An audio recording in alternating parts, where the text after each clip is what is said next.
This is the Warrior Kid podcast number 29, Ask Uncle Jake.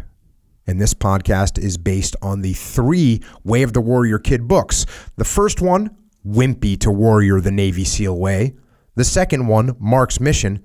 And now the third one, Where There's a Will. These books are about young Mark, who faces a lot of problems that kids everywhere face. But Mark gets help solving those problems from his Uncle Jake, who was a Navy SEAL and who stays with Mark in the summertime. This podcast is for kids to hear some more lessons from Uncle Jake and also to get the chance to ask Uncle Jake some questions. So here are some questions for Uncle Jake. And the first one comes from Kenna, who actually has an uncle named Jake and has a brother named Mark. That's pretty interesting. And Kenna asks, how long does it take to write a book? So for me, it takes me about 1 hour to write 1,000 words. And all of the Warrior Kid books are about 25,000 to 30,000 words long. So it takes me about 25 to 30 hours to write them. But when you get done writing them that first time, they are not done. Because once you write it, then you have to go back and check it. And I try to only write about 1 hour per day per book that I'm working on. So if I'm writing 2 books, then I'll write 2 hours a day. If I'm writing 1 book, I'll write 1 hour a day. And that's because I have a lot of other jobs that I have to do. So it leaves me about 1 hour a day. And it's also because I only like to sit down and type on my computer, concentrating on 1 book for about an hour. So it takes me about 1 month to write a Warrior Kid book. But like I said, then I have to go back and I have to do something called edit, which means I have to go back and I have to look for mistakes and correct all the mistakes. And that takes a lot of time too. Now, Mikey and the Dragons book didn't take as long to write because it's a lot shorter, but it was a little trickier to write because everything has to rhyme in that book. But writing is fun and it's just something that you have to practice. So if you like writing or you want to be a writer, start writing and keep writing.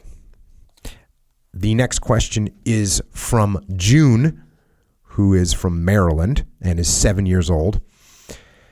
And this is a good question. What do I do when something bad happens and I can't forget about it and it makes me sad? Okay, June, one thing that I think is good to do when something bad happens and you can't forget about it is to actually try to think about it. Try and think about that thing, that bad thing, so that you actually understand it better and you know why it makes you sad. And then that will help you to get over being sad when you think about it. And I think the best way to do this is actually to write about the thing that makes you sad.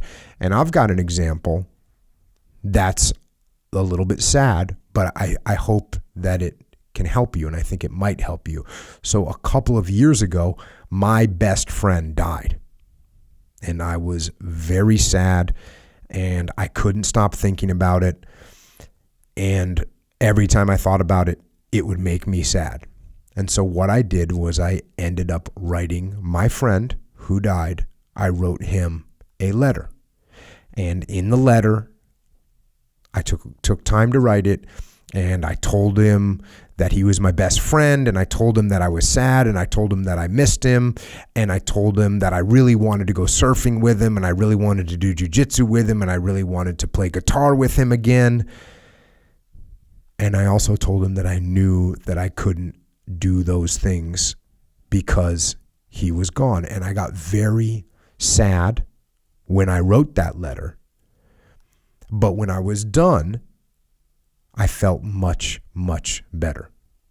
And sometimes when I would feel sad, I would read the letter again so that I would get reminded of it.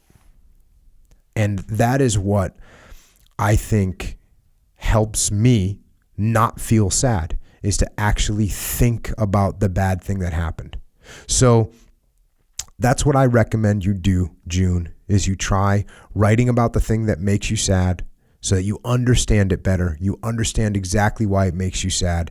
And I think in the end that will make you feel better. All right. The next question is from Saswat, who is 7 years old and is from Bahrain. And Saswat wrote, I always cry over simple things. Tears come to my eyes for no reason. How can I make myself not do that? Okay, Saswat. Here's a couple things.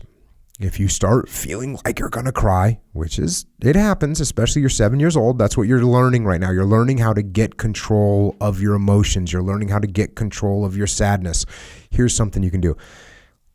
When you start to feel that way, lift your chin up, take a deep breath in through your nose and then breathe out through your mouth. And then try thinking about something else. Now, some people say to count to 10, and that can be good in your mind. Start to count to 10, start to go through those numbers. What I like to do is not just count to 10. I like to actually think about something else completely. So if I'm starting to feel emotional, I'm starting to feel sad, I'm starting to feel mad, I'm starting to feel tears, I might think about jujitsu, or I might think about surfing, or I might think about something that is just really easy to think about, that will occupy my brain, that will send a message to my brain. And one thing I'll think about is, I wonder what I'm having for dinner. And that immediately makes me think about food. And it gets my mind off the thing that is making me sad. So you could give that a try. Try thinking about something else. Now, sometimes it isn't quite strong enough just to try and think about something else. So you actually have to move away. So maybe just try walking away from the situation. So if there's something that's making you sad, try just stepping away from it. Now, I don't want you to be rude and I don't want you to storm away, but just take a few steps away and maybe look somewhere else away from the thing that is making you sad so that you can then take a breath, lift up your chin, count to 10, and think about what you're going to have for dinner or for dessert. So hopefully that helps. Now, another question, which came actually from Saswat's brother, whose name is Saraswat, who also lives in Bahrain. And he asks, when I break someone's thing by mistake in my class, they shout at me. What should I do to control myself? Okay, so people are shouting at you because they're losing their temper, because something they cared about got broken. So that's kind of understandable, right? It's kind of understandable that if something gets broken that someone cares about, that they get mad and they start shouting. So don't just get mad back at them. Okay? That's not a good thing to do. When you get mad back at them, they're going to get even madder. And the next thing you know, everyone's going crazy. So don't do that. Instead, say you're sorry. That's the most important thing you could do when you break something that belongs to someone else, is say that you're sorry. Try and understand why they are mad and why they are shouting, which you know why they're mad and you know why they're shouting. It's because you broke something that they cared about.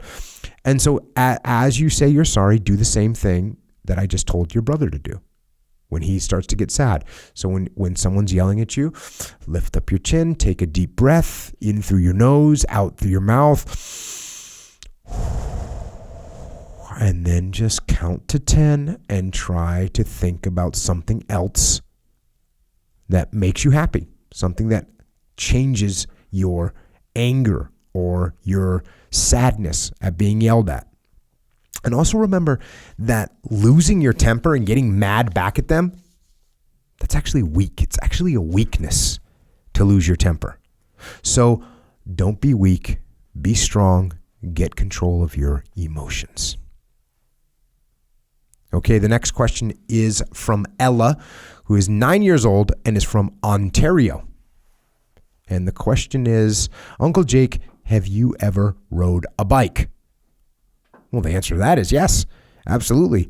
I've ridden all kinds of bikes, and I rode bikes all the time when I was a kid, and I still ride my bike a lot, and I have a nice mountain bike, which I love riding. So there you go. The next question from Ella was, how do you get stronger? The reason I'm asking is because I'm a wrestler and I want to get stronger. Okay, well, you know the way to get stronger is to exercise.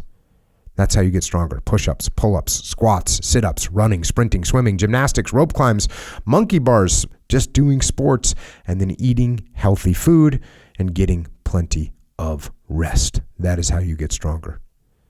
And it is good to be strong as a wrestler, Ella. So you have the right idea. Keep wrestling and keep working.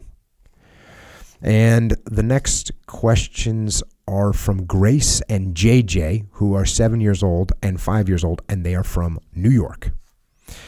And the question is, when do warrior kids relax and have fun and play? It seems like Mark is working a lot. When does he get to have fun? Okay, well, it is certainly important for warrior kids to have time to relax and have fun and play, just like it's important for adults to have time to relax and have fun and play. And you're right. Mark does work a lot. And in the books, it might seem like he doesn't have too much time for fun. But you got to remember that jiu-jitsu is fun. And that working out is fun. Yes, it's hard, but it's fun. And believe it or not, even work is fun if you have the right attitude. And Mark does yard work. You got to remember, Mark's yard work, he actually does that with his friends. And although they're working hard, they're having a good time doing it. And when I was in the SEAL teams, we did hard work all the time. And we always had fun doing it. And this depends on your attitude. If your attitude is, oh no, this is horrible, we got to do this long walk through the desert.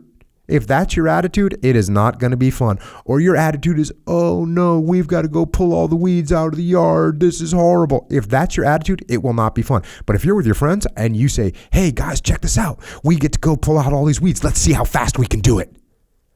Or, hey, JJ, I bet I can pull out more weeds than you. Let's race.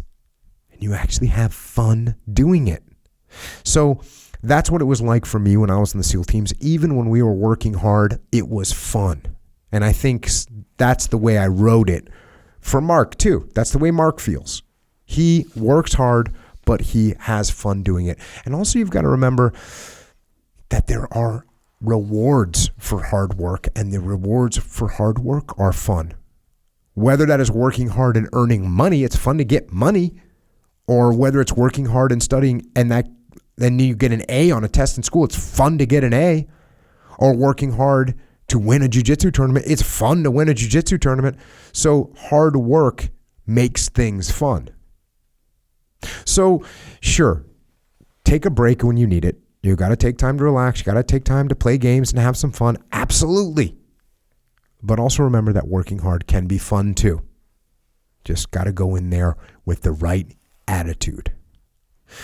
And the last question is from Celeste, who is 8 years old and from Arizona.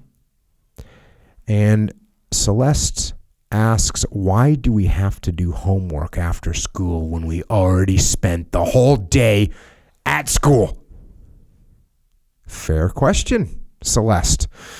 But we have to remember that just like we have to exercise our bodies so we can be strong, we also have to exercise our minds, our brains. And the other thing you got to remember is that we learn things from repetition. And repetition means repeating things. It means doing things over and over again. That's how you learn. So even though you're taught something in school during the day, that doesn't mean you actually learned it completely yet. You have to repeat it. You have to do it again and again, and that's what homework is for. That's the repetition part.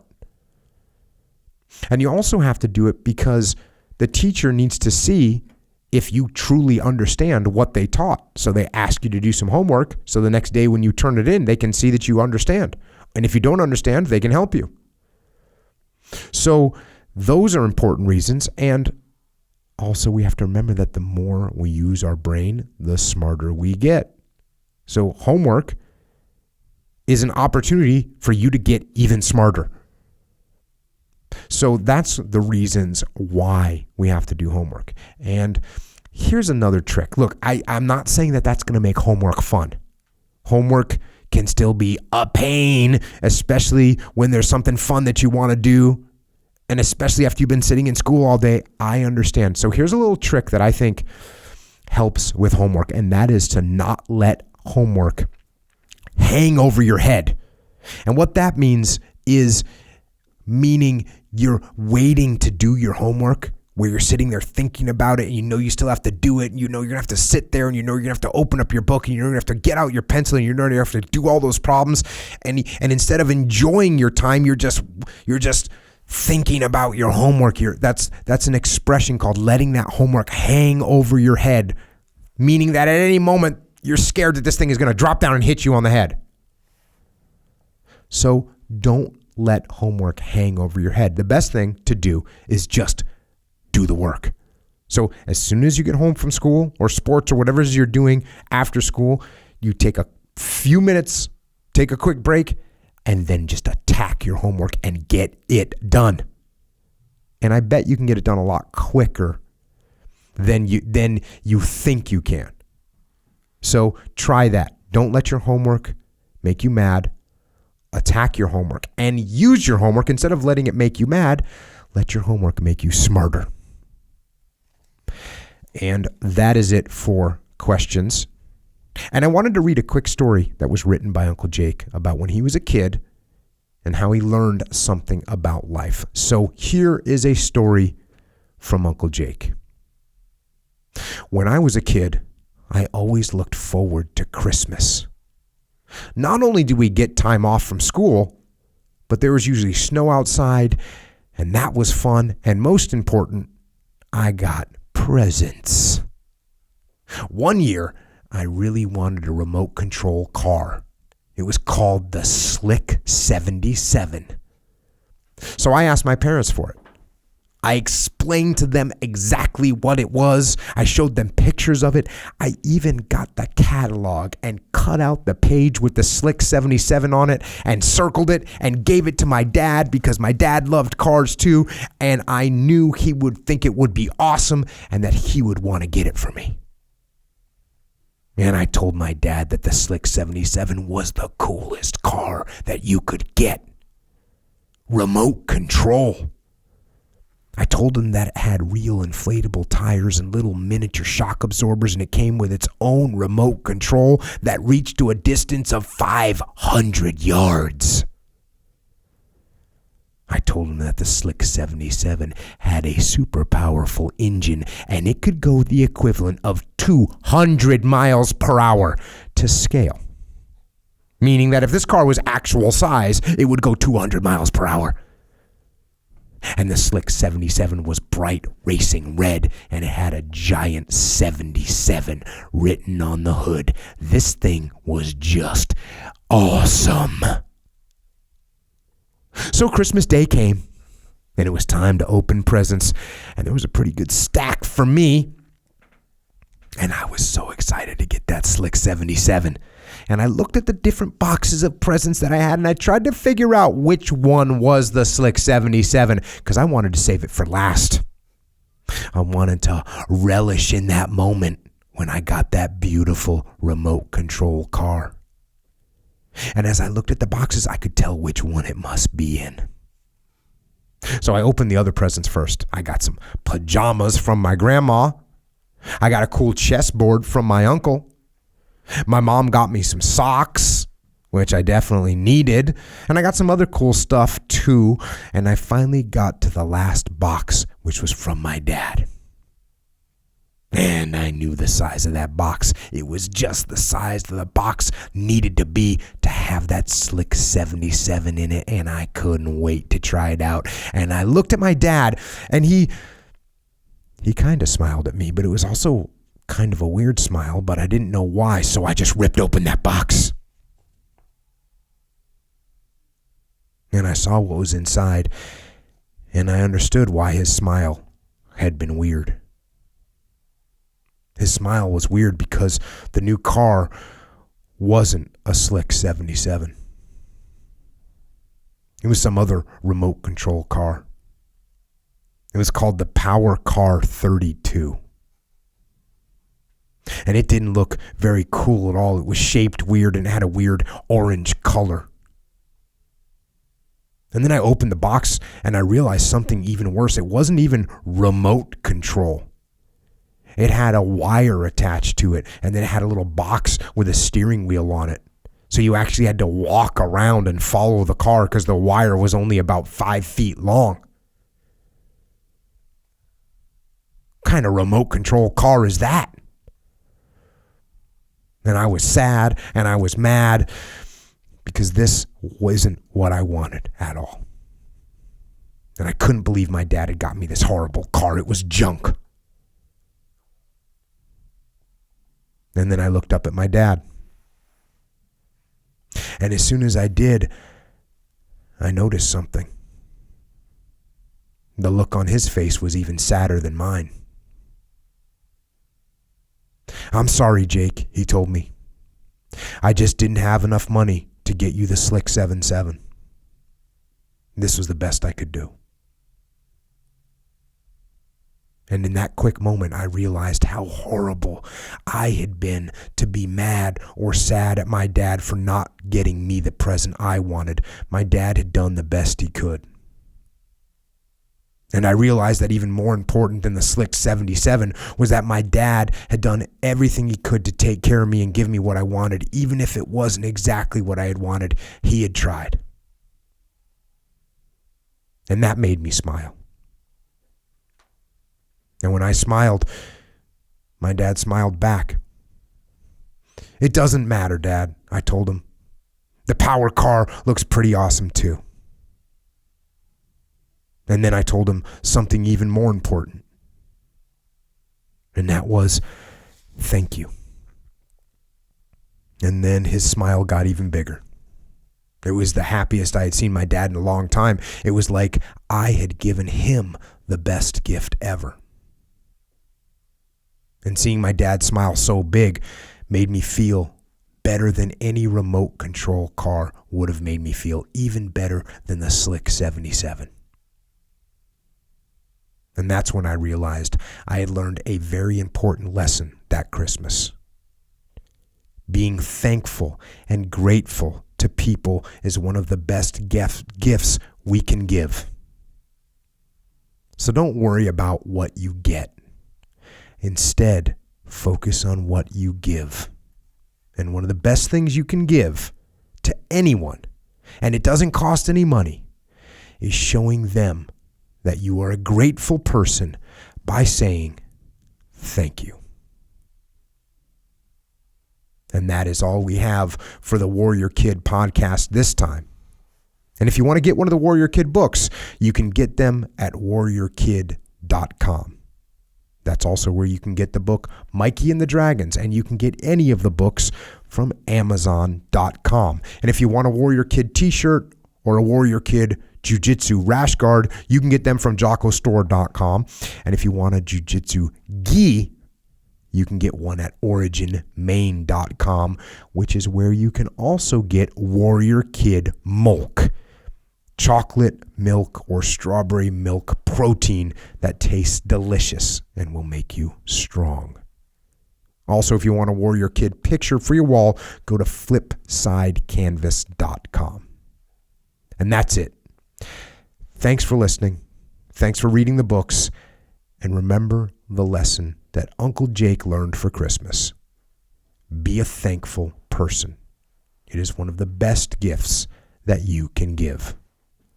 Now go out there and train hard, study hard, work hard, get after it, and be a Warrior Kid.